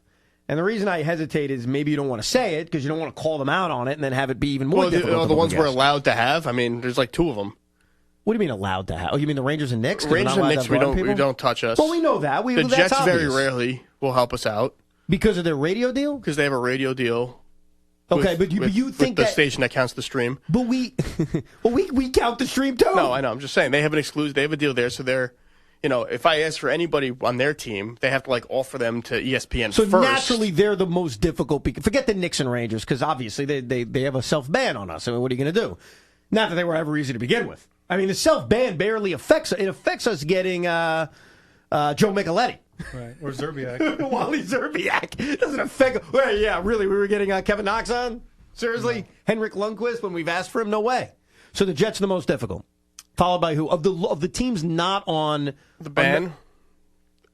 The Mets are the easiest. I'll tell you that. The Mets are in the my opinion, easiest. and that to me they're just accommodating. Well, now they are. But even if they were on the fan the years that they were not, they were banned. Like if they never left, they still would have been accommodating. Do you agree with that, Ernie? Well, since they came back, they've been very helpful. Well, they reply, which is nice. Yes. That's half the battle. They're off to a good start. Let me just ask, have you ever asked for a Nets guest? 'Cause Yes, Kenny Atkinson. Yeah, matched with the coach yesterday. We didn't get him, so it was. they're pretty good. Really, the Nets turned you down Well, yesterday? he's in California. All It is right. tricky. Yeah. The Nets are pretty good for me. The ones he said. The Rangers and Knicks obviously are terrible. Forget them. I don't want to say the Yankees are difficult, but the Yankees get so many requests, it's hard to kill them for it because they get asked all over the country all day, every day. So The Yankees? Yes. We're the Yankee radio station. I understand that, but they get more requests than any of the Who teams. Who cares what they get asked for in Butte, Montana? I try to be understanding. But they're the New York Yankees. And they are. They're the New York Yankees. There is the brand, and there's only 25 of them, and I don't know. I'm more understanding for them. The Mets are very easy lately since they came back, but if they go out and win the World Series, it probably won't be easy anymore. So. Fair enough. Should I even ask you the question, Al, since you don't like guests? Yankees never respond to me ever. Okay, like very rare over the years, and the easiest for me always was the Jets. Even when they weren't giving us guests, they would always respond, or they'd always try to. I think because they like Boomer, and Boomer was former Jet. Sure. So they always worked with me, and would give me stuff if they heard something on the air that was inaccurate. They might say, "Hey, just let Boomer know this is." Oh, you know what? I didn't say it. The Giants, players-wise, are one of the easiest. Okay. Like, I asked for Golden Tate, and like 30 minutes later, he was on the air. Right. So it's with players, they're very accommodating. Okay. That's it for guests, right? I can move on. Let me ask you a few Twitter questions. I went on Twitter before we hosted this. I'm not sure when I'm dropping this podcast. When you're listening to it now is when it was dropped. Look at it that way. Today's the first day of the tournament, in case somebody wants to know. Why would you give that away? Yeah, yes, we're recording it in March. I'm not sure when we're dropping it. Could be March of 2023. I'm not sure. But I got a lot of questions for all of you. Some specific, some for all of you. I like this one. I'll start here from Ogman, at Ogman. I'm out. You don't like this guy? No, I don't know. Okay. Do producers from each show ever feel compelled to correct their hosts if they make a mistake, or are they afraid to? I know listening to Mike, especially now, he can often be wrong. Does that put you in a difficult situation correcting a host on air? I know Ernie's answer is he relishes it. I enjoyed telling you guys you're wrong. He can't wait. I'll start with you, Al. If it's something silly, I will correct them on the air. If it's something not silly that they should have known, I'll tell them in their ear. Okay. You also have to know for sure that you're right. Right. You can't just say, I think this is it. You have to know for 100% that you're right. And that's got to make it a challenge, Al, because you've admitted, I think, you're not a diehard sports fan. So if it's a sports piece of information, you may not know if it's incorrect. Yeah, but I do a lot of reading and research for the show, so I've gotten a lot better over the many years. But that's why I'll check, but I'll Google it quickly get an answer and tell it in whoever's not talking's ear. Because there was a big mistake, and I don't want to say big because I think it's geeky. I'll be honest with you, sports geek. Geeky mistake. That Boomer made that nobody corrected him on for 2 days. Oh. And I actually went on the air, never mentioned it, but I would talk openly about this thing. And then finally on a Saturday, he must have turned me on, heard me talking about this, not mentioning him, and called me off air. I thought this was really classy of him, and said, "Hey, I heard you talking about this. Is that true? Because I think that's incorrect." It's about the tiebreaker in baseball. That's what it was. And first of all, I thought that was awesome by Boomer that he heard it and said, "Wait a second, I've been saying that incorrectly. Let me confirm. I think Evan's wrong. Let me confirm it." And it was a geeky thing about tiebreakers. But you probably didn't know that. So how the hell are you going to correct them? Correct. So what's the answer to your question? Are you going out and correcting them? If you know, if it's something silly, yes, I will correct them on the air for fun. If it's something that they would make them look like they should have known it, then I'll tell them in their ear. Okay. If it's silly, I usually don't. Like when you guys were talking about some Cy Young Award race today, and I thought you had the wrong year. I was like, whatever. It's not worth it on certain cases. How about you, Mons? Because there are big mistakes Mike makes sometimes. Well, look, pronunciations to me to correct the pronunciation is stupid. I agree. Like, he said. Of course, I agree. He said Donnie, but it's Donnie. Like, come on, let's get over that. First off, I have to know that it was wrong, and you had to have heard it and not be screening one of these terrible phone calls. That's so I can't be talking to Richie in Queens about how much of a douche I am. If there's something that is correctable, and I know I'm right about it, I will tell Mike at a time where he's not distracted by a caller or something, and just be like, actually, the Yankees lost 5 in a row, not 7 in a row or whatever the hell, something like that. It's easy. But will you turn the mic on and say, "Mike, you're wrong"? If you know right away, if it's something I know right away, and you will turn it on. I have before. Like, does he get annoyed? No. Okay. If it's something like, it depends on the level of misrepresented information. I mean, it's like, again, unfortunately, I have Chris McMonagle with me, and he's, when he's listening, he's a little better with sports than I am. So he'll. What'd you say? You want to compare board ops? Dove, oh boy. But let's face this, with all due respect to McMonagle and to Dove, Al, you're working with Babe Ruth. Oh yeah, Eddie Scazzeri is one of the Scazzeri. greatest I've ever heard. He really is. But I'm I not think, just saying that. I think we all are lucky enough, and that includes Ernie, that although Eddie is the legend, that like I don't know about like nighttime producer responsibility includes like the log. I never have to worry about the log. I don't know if you have to. How many times have you ever asked Eddie how many minutes we have left this hour? Rare. So it's, and I'm sure Dove gets it wrong all the time, but, I doubt Ernie has to go to Dove and be like, what do we have left? Right. So, like, we're lucky in that aspect. I don't have to, I don't have to worry about the commercials. He can handle that. But, if you do it on the nights and weekends and you get, like, a part-timer, you got to be like, what do we have left this hour? Oh, well, it's 55 and we got to get 9 in. I'm like, jeez. And that's 9 minutes of spots, and you're at 55 in the hour, just to explain. But Al brings up actually a pretty good point when he was joking about or being serious about the terrible callers. There are going to be times where you don't hear the mistake. A lot of times it happens. Sometimes I have a headset in, like an earbud, and then the phone. I'm trying to listen to both at once. You try to do both, but and it's impossible. It's impossible sometimes. Sometimes the show, and I'll be like, no, I was getting a winner for the contest we just did. Sometimes, like a caller will say something that like he may have cursed, he may not have cursed, and I'd be like, what the hell did he say? I didn't hear it. Or Mike will get rid of him real quick, and all the guy said was Jason Giambi or something stupid. Where did that come from? The I have Jason no Giambi idea. prank. I have no idea. Because I think a guy did it once and then it just caught on. And I know when it's coming now. Hey, you know what? This guy is great, but you know who would be great as the Nets, Jets? I don't know why it's funny. This is from at NPS 5038, and this is related to callers. Of all the weird callers you've taken, what is by far your number one most weird? I don't know if that's correct grammar, but who cares? The weirdest call you've ever screened and put on the air. Is there one that jumps out at you? For you, it has to be the guy with the bunt that was asking Mike about the bunt from like 1962, right? No, it's my favorite weird call. I don't remember the guy's name. It's on YouTube, actually. The guy was talking about how baseball is different from now till like 100 years ago. And he talked about how like 100 years ago, like people carried guns to the games. And you could, and you could smell like gunpowder in the stands. Remember that? And even Mike was like... That I would take. Al, you would take a lot of these calls. Oh, I would take that 100%.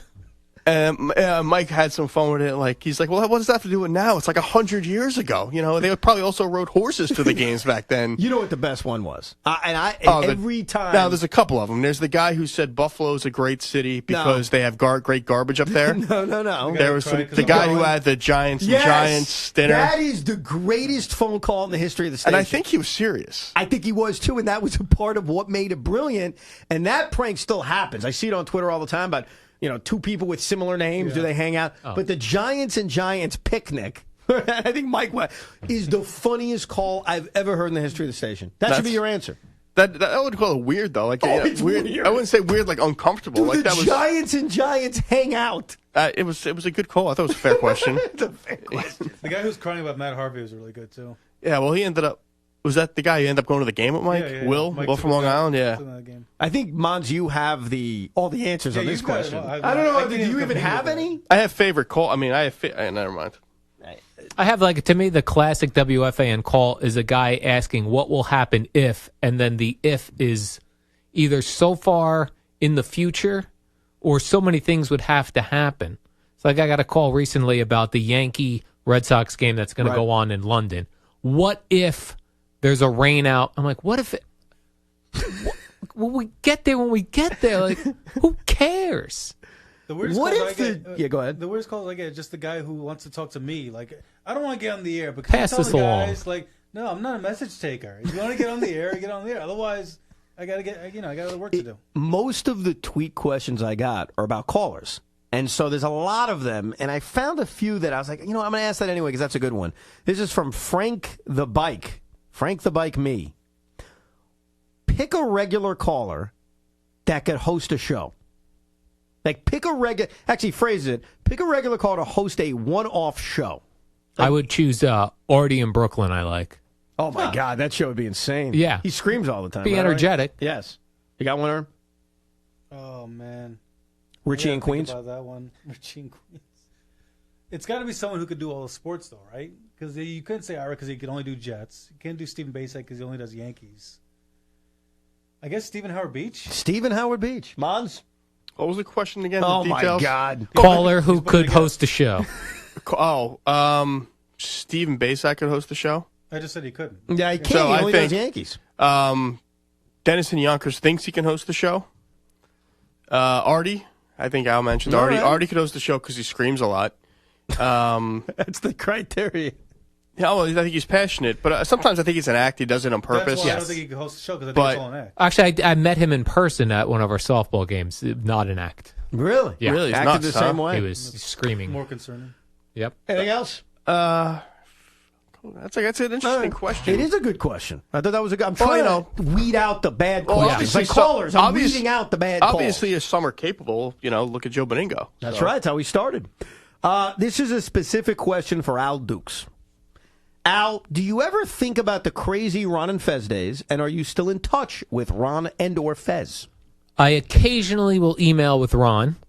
Fez stopped talking to me a few years ago because Was there a falling out? well, they had it was some sort of anniversary, and they wanted me to come over to do their show live at Sirius XM, and I'm working here, and I said probably not the greatest thing for me to go over there because they're so good at being manipulative on the air that they'll make you either say something stupid that you'll regret or can be perceived that way. And I thought, I only have something to lose going over there. Nothing to get right. And I explained to Ron. Ron seemed to understand. Fez didn't seem to understand that. So he That was doesn't it. respond to me. Do they still do a show? Fez left the business a few years ago, had a breakdown on the air. Oh, wow. Over a long period of time on the air. But Ron does a show called Bennington with his daughter. Wow. How Yeah. about that? Did you enjoy, how many years did you do Ron Only and a Fez? year and a half. What else did you produce Opie and Anthony? No, I worked like the dump button for Opie and Anthony. okay. Okay. Yeah. So this Well, didn't you do didn't you do the Howard Stern post show? What? Show? The guy who I can't think of his name now. The Van Halen singer. Oh, David Lee Roth. Yeah, I did that as well. Howard Stern post show. Well, the guy who I thought came you meant in- the Right, wrap-up right. show. The guy who came in after Stern Yes, left. I did that for a little while. David Lee Roth. 3 months. Just the name just You lost my mind. produced David Lee Roth. Yes. So this job of Boomer and Carton / now Geo, is this like far and away the longest radio job you've Yes. had? The Do longest you consistent enjoy one. it? Do you enjoy it more? I do. Because, both Boomer and Craig and Boomer and Geo off the air are very easy guys to deal with. And that was not the case with almost every other show I worked on. Interesting. Who was, this is from Bobo38. Bobo38, Bobo. maybe. One of the greats. Maybe. Who was the hardest guest to get on your show? So I'll take it as the guest you were working the hardest on. I got to get this guy or gal, and you finally pulled it off. Ernie? No, skip me. I got to think about Okay, Monzo? Yeah, I mean, I don't know. It's I don't really go after anybody that I don't think is this. realistically not going to come on. I know, look, I know Goodell's never going to come on, so I'm never going to try to get him on. That's just how it is. I mean, when I was with CMB, I couldn't get Jay Wright on. And now with Mike, I can get him anytime I want. I mean, so that actually felt like a great get because he's a big name. I mean, with Mike, it's not, I'm not saying it's easy to get guests. People think it's easy, but it's not like honestly, like Adam Silver. Whenever I get Adam Silver, I feel like I've worked on it for a few weeks. It's not just, hey, can we get Adam Silver Right. in? It's, we can work out a date. We One can of work out these a date. days, can you just give us Adam Silver? That's one I of the haven't guys ha- I really want to talk to. I'm not sure. I haven't had him since I came in. I think I had him on with CMB actually, but I haven't, not with Mike in return. Did you really? Yeah. I had all the commissioners. Thanks, Ernie. Except for Goodell. Appreciate that. And they ruined my relationship with Bettman, so good times. Who ruined your relationship with Bettman? They really pressed him on the concussion stuff. CMB, yeah, I do remember that. And my but connection with the NHL basically told me to F off after Why that. would they care if Mike wants him on? If Mike says, get I don't know. me Bettman. They still see his name. They see it as me, so Oh, okay. So you've been ruined because of that. that but the person that runs Bettman's interviews now sees me as an enemy. No bitterness on your part? How often am I asking for Gary Bettman? I mean, I'm just curious. Al, you have an answer to this? Well, at the time, it doesn't seem like a big deal now, but Go at ahead. the time, it was very difficult during Linsanity. That guy really didn't do any interviews. Right. But we were able to get him on the phone even, and it was like, oh my God, I Jeremy remember that. It was Lin. promoted on the station. Oh my, right. Meanwhile, we were on MSG doing our television show. So, but I just remember that being a big deal. It was like, and he's going to call at this moment. Right. And when you pick up, say this. I'm like, okay. Right, now you can probably text him to come on. Hey, are you up to doing anything these days? I'm actually downstairs. Right up. Ernie? I don't know. Usually, if I don't get them within the first 3 or 4 asks, I kind of move on. Right. There's no one I really chase after too much. I thought you were going to say Manfred when we had him on maybe for the first time. No, because then we get him in at the golf event. That was the second time. Okay. So, yeah, I guess I remember this better. Yeah. I mean, that one I would consider a hard guess because I don't know.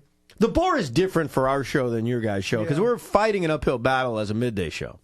Those are just the facts. I mean, it is what it is. Yeah, unfortunately, if they have to choose between us. I mean, I've got more stories of people who I had booked to come on the show that then backed out to do morning or afternoon drive. I'll tell If you. you want to ask me that question, Yeah, I'm gonna ask you that I've got question. about 50 to 60. Yeah, if go you ahead. want. I remember, and this caused an issue, even though I remember saying to Joe, because I think Joe was annoyed, maybe you were annoyed, and I remember saying, look, we just have to face the reality. We do a midday show, and I'm proud of what we do, and I try to do the best we can, but we're not competing if the morning show, and this actually had to do with you guys more than Mike.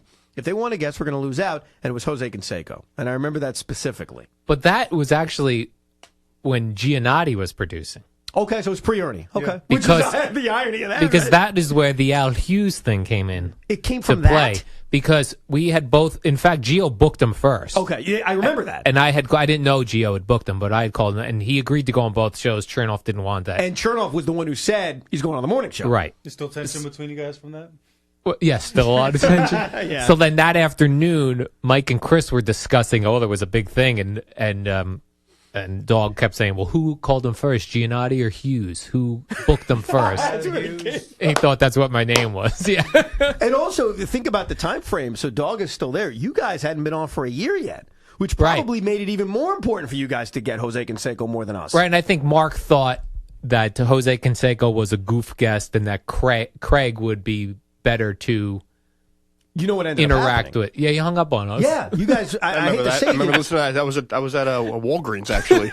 and that was the part. I remember that, where I was. that was the part that pissed me off because, and I don't blame Craig necessarily because he's doing his thing. Yeah. It was more.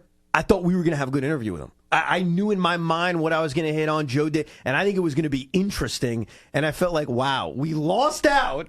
And the son of a bitch goes on and hangs up after 2.5 minutes. I don't even know, why did we both want him? What was he doing? He just wrote his book. Oh, okay. It was during the pretty- height of the steroid era. Oh, wow. Let me get 2 real quick stories because it's kind of like Go that. ahead.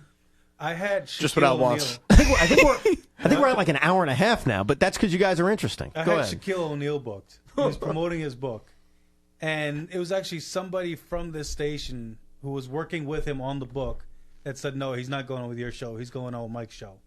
And he actually went to the higher-ups who forced me to cancel it so he could go on Wow. Mike's show. Huh. I still don't talk to that guy now. It's been about 6-7 years. That's pretty. But pretty bad. That kind of bothered me. Yeah. Still does. You know, for me. Sorry. Go ahead. No, because you're... No, I thought you were done. You can go. Well, I'm going to go to the other story. So Oh, sorry. Second story. Go. Jeez, controversy right now We had between afternoon and midday. Roy Halladay booked. God rest his soul. I don't know if you remember this. I do remember We slightly. had Roy Halladay booked for the next day, and I think like 8 o'clock the night before, I get the email, Roy Halladay doesn't want to come on your show. He has a bad experience with your station. I do. Yep. As far as I know, Roy Halladay had never been on our station ever.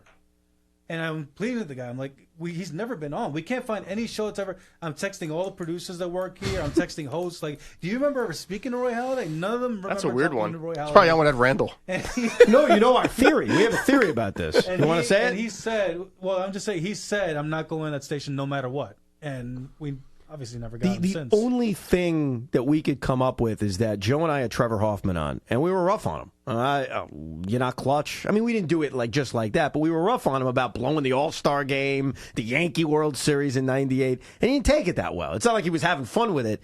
And I think we read that him and Trevor are close, and that it's possible that Hoffman made a I thought it was comment. also the Hamels thing that maybe he would, because Hamels made that. The Cole, but here's the thing. That with sounds very similar to a caller saying, "I know Mike." Right. It was, well, what else could it be? Moms, we're trying to figure it can't out. figure it out. I can tell you what it was. He didn't want to go on. That's all it was. You think it was just that? No, he was doing a radio tour. Oh. So he was doing all this, and I saw that day He was on this show promoting this show promoting this. And for whatever reason, we were on the block list. Probably on the pregame show with Eddie Coleman. Maybe. I don't buy the Cole Hamels thing. I know we got a lot of attention when he called the Mets choke artist, but I never got the impression he was pissed at us or anything. We should get Cole Hamels on, by the way. Get that done. All a decade later to find out. Real quick before we wrap it up. Oh, yeah, did you give? Yeah, well, I really didn't have a quote. I just say, I was actually going to say a time where I still get kicks out of getting guests are days like the next couple days to get one of these coaches after winning the NCAA. What did I tell you about not making this too timely? Well, we already said that. We're doing it the first day of the tournament. Okay. First thing you talk about is the tournament. Then around the NCAA tournament, which is 5 months from now, it was 5 months ago. Good job. Who knows? Right. You never know. Whenever that happens in March, getting like after somebody wins, like if whoever's playing today, if that team wins, emailing the SID and then being like, yeah, we'll call in 20 minutes. I'm like, that's cool. That's timely, and we can still do this. That to me is when I get kicks. There. I got you. The last one, because I was thinking about Done this. Already? We've been doing this for an hour and a half. I feel like we haven't even opened the... Should we do a part two at some Yeah, other point? definitely. Well, here was my question. It was for Al, Monzo, and even you, Ernie, but more so Al and Monzo, because I was thinking about this. You guys have produced for a long time, and you both had a big transition, okay? You had the transition, unfortunately, because of everything that happened with Craig, where all of a sudden you get the news that he's arrested, and then Jerry Recco's doing mornings with you, and then some guest hosts for a few months, and now you've got a brand new host on the mornings in Greg Giannotti, and you had a transition that Mike went on a retirement tour, retired. You're like, what am I going to do next? Oh, I'm producing CMB. Oh, wait, Mike's back. I'm going back to producing Mike. And Ernie, I don't think he's had any transition. No transition. Other than the uncertainty we had with Joe for a few months. But Al, I'll start with you. What was that like, that whole experience, that whirlwind of a few months? Well, I think the weird thing about, what helps is that radio is every day, 4 hours a day. There's no time to, like, if we were a TV series that stopped production and then we're going to come back in 6 months, you now give people 6 months to find something else. I think the most important thing we did with Jerry was we lost the guy in Craig, but we didn't add anything new. Right. We didn't add anything foreign. You kept the show the same. We kept the For show 3 the months, same. yeah. It was the one thing I'd asked Chernoff and Olivero at the time. I said, don't put different hosts in here every day unless you really think that person can get this job full time. Because it'd be very confusing to the audience as to when you turn that on in the morning, you got to know it's the same every day. And Jerry being there was the same every day. And then after that football season, it was also good timing that it was the fall, so the Yankees were making a playoff run. Football was starting, so I think you had that core FAN audience was going to be there anyway. And then to get Gio after that, I think it was an easier... So the timing helped. Yeah, the timing helped, and not adding somebody new right away was the two big things, I think, for us. I think it was really tough for Gio to come into something like that. It's a tough spot, yeah. You're replacing somebody who was wildly popular. Yeah, Jerry Recco. And I remember when Carlin, Gio was busting Carlin's balls one day, and Carlin called in and he said, hey, not all of us got to be dropped into a successful show. No, that's a lot of pressure. Right. I thought, like, what would you rather have had? Carlin's thing where you're starting something brand new, or Gio where you're... Oh, I tell you right now. Yeah. I'll give you an answer as a guy in radio. I think that G was in a tougher spot. Me too. I didn't think so at the time. But looking back on it now, I'm like, wow, he really had to adapt to us. And Carlin got, even though Carlin got two co-hosts, it was still, everyone was new there. He was walking in on, I'm his producer. The team's already set. The team's already set. Right. And you're being compared directly to Craig, who was a brilliant radio host. I said that to him many times. He's a very brilliant guy and knew how to run a radio show as well as anybody I've ever heard. And so that's tougher. And look, what ended up happening with CMB only getting a few months wasn't fair. I think I've said that at the time. Wasn't fair. I think in radio, you'd admit you need time to grow an audience and get ratings. But when you start a brand new show, even when you're replacing a legend, it's, hey, we're starting something new. Of course we're not going to get the numbers as high. I mean, come on. When you are directly in the same show replacing a guy who is becoming a legend, just my opinion. I'm sure others could have different. I think G was in a tougher spot. And I think the way his personality is the thing that allowed that to work. Right. Like, he didn't come in as a type A, this is my show now, I'm going to do this. Like, he really... came in first, saw how it all worked together, and then started to put his stamp on it. He didn't come in firing like some people would. Sure. That were It was also getting helped that He slot. was also already in the building. I mean, he was right down the hallway Yeah. doing his morning show. So we see him every day. And I'm Right. sure you guys saw him every day. You got to know him. It wasn't a stranger coming in. Yeah, because sometimes there's resentment. There shouldn't be, but there's resentment. We were certainly not going to resent G. He was our producer. It was freaking ecstatic for him to get that job. So I think that's a positive that helped him. Have we, Ernie, since you took over, have we transitioned at all? Are we the exact same show as we were 8-9 years ago, or do you notice a difference?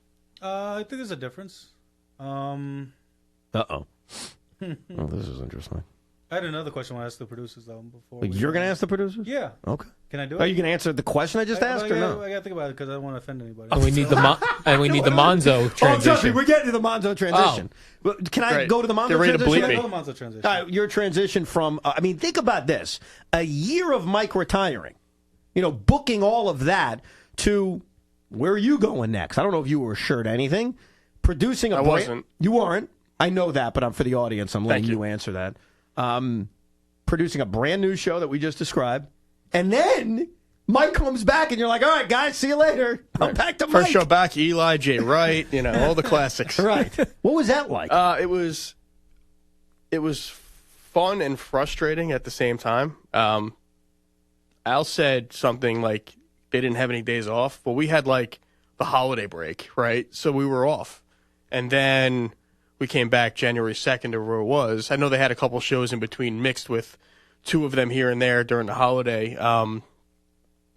It was difficult. It was and it probably, like you said, they didn't get a year or whatever in that slot, so it took them a while to get their groove.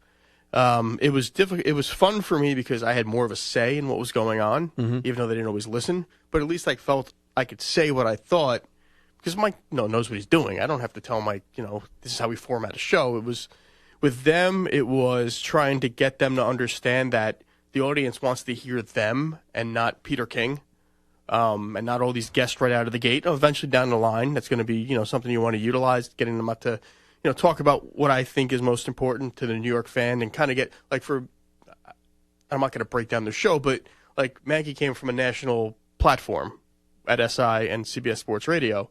So to get her to understand the focus that we need to focus on local, that was one of my things to them: local. Even if there's nothing to talk about with the Mets, we're going to talk about the Mets today. No one's going to talk about the Golden State Warriors. Nobody cares about the Golden State Warriors here. So that was fun. Some of the frustrations I had with them, just as a producer, was I thought we did too much prep work. We almost did a talk show before we did a talk show. And Prep? I don't want to do any prep, bro. I just want to watch the games. Sometimes I think sometimes I think you say what you want to say already, and then you go on the air and you don't say it. Right. So let me tell you, Evan's a fan of not doing that. Evan wants to almost not see Joe before the show, which I like also because sometimes they'll be talking in the studio studio back there. I'll say save it for the show. I agree. Right I love Joe. I try to avoid him on Mondays so we can. So we would have fresh. we would have these hour meetings, and I was kind of against some of that. But the show got their groove, and then the transition to Mike was obviously was seamless. there ever a time where you were going to stay? I mean, you basically said, "All right, guys, see you later. I'm going back to Mike." Or was I wasn't. instant? I didn't have it wasn't like I wasn't given a choice. Oh, Mike was like, "You come back here." No, he probably would have said that, but that came from Chernoff. Oh, okay. Chernoff called me and Chris and said this. Me and Chris McMonagle, and said, "This is what's happening. You're going back to Mike. You're doing both shows, Chris." Is return Mike different than the other Mike? The Mike before that, or is it basically like, man, we haven't missed? It was 4 months, and it's the same thing. It was honestly, we had a pretty funny moment in which we hit the show open at 3, and it was literally like nothing happened. It was like I'm like, you believe what we're doing? Like, what the hell just happened the last 4 months? I remember where I was listening to that, and I'll tell you this: I was on my deck with my wife, and when the music hit, we both cracked up. That was our reaction. We just started laughing. And then Mike came on and didn't do anything special, just from the studios and right into the Giants or whatever it was, Right. playoffs. He took right into the sports. It was crazy. Yeah, I was gone. Whatever. But it was a good transition for me, and I'm in a good spot. I'm lucky. I'm happy. I love working on the show. I loved the 4 months with CMB because it gave me a different side of the business and gave me a little more responsibility, which was cool. But I'm happy for what happened to them, and I'm happy what I'm doing now. All right, Ernie.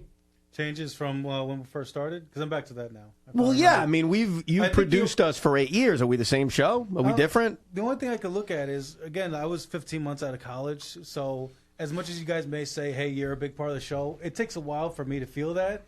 when I was just, waking up for class, a year and a half ago. I think the biggest change now is I'm more confident. I know what's going on. I've been doing this 10 years, so I know now this is the season for this. We do this. We book this guest. We talk about this now. I feel like the last few years, I'm especially more confident telling you guys what I disagree with, what I like, what I don't like. There will be times I'll tell you guys to cut a segment short because I don't like the way it's going. It doesn't happen often, but, how many times can we talk with John Heyman about Albert Bell? That's fair. Already. That's a fair critique. But fair critique. I guess the only change I can see is that I'm maybe a little bit more of an influence with you guys off the air, not on the air. I Obviously. think that's fair. What was your question now for the producers? Because I've obviously got one of these. Biggest mistake you guys made that affected the show or could have affected the show. It could have been something you fixed beforehand, but biggest mistake you made that you're like, oh, crap, I can't believe I did this. Whoa, mistakes. I got. I mean, I could probably come up with 100 of them, but I got one that immediately stands out. Maybe not sound like a big deal, but the first Super Bowl show that I ever did with the first week, we were in New Orleans, and we had a guest booked. He booked. We had we go there and we have a lot of whatever guests. We had a good one. We had Mike Tannenbaum right after he got left the Jets, so that's a good spot. First time he's talking. Me and Mike were talking in two different time zones. He was talking Eastern time. I was talking in Central time. So I booked guests all around the Tannenbaum, the time he told me, but he was telling me the time in Eastern. I was taking the time in Central. So I'm booked. So all of a sudden, Rich Eisen and Mike Tannenbaum show up at the same time. And I'm like, Tannenbaum's in an hour. And Mike's like, what are you talking about? And I'm like, you said 3:45 or whatever. I'm looking at 3:45. He's like, we're always in Eastern time. I'm like, oh, boy. You really? What'd you do? Did you have them together? I said, hey, Rich, sorry. Sorry, I don't know what to tell you. So whenever Mike is at the Super Bowl, no matter Eastern the time zone, it's Eastern time. We could be in California, we're in Eastern time. I'm going We're by going to mine next because it's very similar. All right, go ahead. You may not even know this one. Uh-oh. My first Super Bowl on site, not from here. When we went down to the Super Bowl, I had Lynn Swan's nephew who was booking for him email me in October. Hey, we'd like to set up Lynn Swan to come on the show for Super Bowl week. I'm like, sure, great. Wednesday 11 o'clock. Sure. All guests usually send a reminder a week before the Super Bowl, right? Not this one. And I completely forgot about it because I'm not, I didn't write down my little cheat sheet. So I get to Super Bowl. I got my whole sheet of guests for each segment booked up. I go to the bathroom. Joe's, down at the other end of the bathroom at a stall. And I hear him go, oh, my God, Lynn Swan, bro. You got to come on the show today, bro. And he goes, yeah, I'm coming on at 11. And I'm there in the bathroom going, oh, crap, Lynn Swan's on today. I go back. I check my email. Yeah, 11 o'clock, Lynn Swan. And I also had Rich Eisen set up for that same segment. Poor Rich. Wow. How about that? Same guy. I had Dick Vermeil booked and Rich Eisen. I knew Joe was probably going to go longer with that. So I canceled Dick Vermeil, I think it was. And pushing his wine. And then I told Eisen, yeah, just show up, 5-6 minutes later than normal. And we got Swan on, and we got Eisen on. So two Super Bowl thank stories. Goodness, I heard Joe say that while we were in the bathroom 2 hours before the show. The best part Otherwise, Swan would have just shown up. The best part about Super Bowl week is Joe seeing a former NFL player and at the top of his lungs saying Mean Joe Green, bro. Look at this. Look, it's Mean Joe Green over there. I feel like he'd do that with every player. Elvis Gerback, bro. Bring him on. Elvis, you got free time? We had one. It may have been the same Super Bowl where you guys were on the air, and I see a guy walking in with a gold jacket. He must have been 95, 100 years old. And he walks in, and I see Joe pointing at him like, get that guy. Get that guy. I'm 26 years old. I have no idea who this guy is. I just see a gold jacket. So I run after him. I go to the handlers like, hey, can we get this guy on the show? And she goes, yeah, we'll be over in 10 minutes. Like, crap, 10 minutes. I don't even know who this guy is. So I'm walking back. I was like, how do I tell Joe I just booked a guest, but I don't know who it is? So I turned around. I was like, do you have anything that you're promoting with this guy? And she goes, oh, yeah, here's the sheet. And she gave me a sheet. And I was like, oh, that's who it is. I forget who it is now. But that's how I saved my ass from coming back and saying, I just booked a guest. I have no idea who it is. That's funny. Al? What was the original question? Well, biggest mess up, besides, playing back-to-back car spots. Yeah, I know I booked a guest thinking it was somebody else, but I can't even remember who it was. You booked someone thinking it was someone else? Yeah, there was a similar one just last year's Super Bowl, not this one, where I had booked Mike Sherman, right, the former Packer. Yeah. But in my head, anyone that was like a coach when I was a kid, they had these long careers. Right. Mike or Mike Sherman didn't really have that great of a career, and I didn't really think to look until that morning when they saw the list. And Boomer's like, "Why are we talking about Mike Sherman?" I go, "What do you mean, legendary Packer coach?" And I looked at like a coach there 1 year, something stupid. And then you know they're there. You can't. I've noticed the pattern that all of these screw ups happen Super Bowl. at Super Bowl week. Yeah, Clearly, and like why we Ernie shouldn't do said, it. dudes walking by that you're like, I know I should know who that is. Yeah. No idea. Right. Or when you have a guy coming on, now I would Google so I can get an image of his Right, face. So right. when I see him coming up, I'll be like, oh, perfect. Have That's you ever smart. accidentally texted or called a guest? Because we have a lot of names in our phones from guests, celebrities, athletes, even if guys we haven't had on, we have their numbers. Have you ever accidentally called or texted somebody? No, I don't think so. I've like pocket dial. You mean? You pocket dial like Peter you meant to Schrager? call someone else and you called them. No, but here's one that's really stupid. When the Mets drafted Matt Harvey, for some reason, I don't know if I read a story or misread a story. Oh, that his father was. Someone told me his Brian father Harvey. was former pitcher Brian Harvey. Yeah. So I spent 3 days getting his information just to text him to have him tell me he's not his kid. Yeah, he's not my son. He's like, great pitcher, not my kid. I kind of remember that being out there, that Matt's father was Brian Harvey, because I remember thinking the exact same thing when they first drafted him. So I don't know where it came from. Yeah, I found some random blog he did. I emailed the blog writer. I'm like, hey, you have his number? He's Great pitcher, not my right. kid. I texted him. He gets back. I'm like, oh, sweet, he got back to me. Great pitcher, not my kid. That's like the story where Jerry Recco used to produce Joe at one point, and the night the Knicks passed on Ron Artest, he booked Ron Artest. Joe, Ron Artest, great to talk to you. And it was Ron Artest Sr. It's still a decent guess. No, not bad. I got the father and the guy the Knicks passed on. Anyhow, great job, fellas. There may be a part 2, because apparently we didn't cover everything, even though it took an hour and 45 minutes.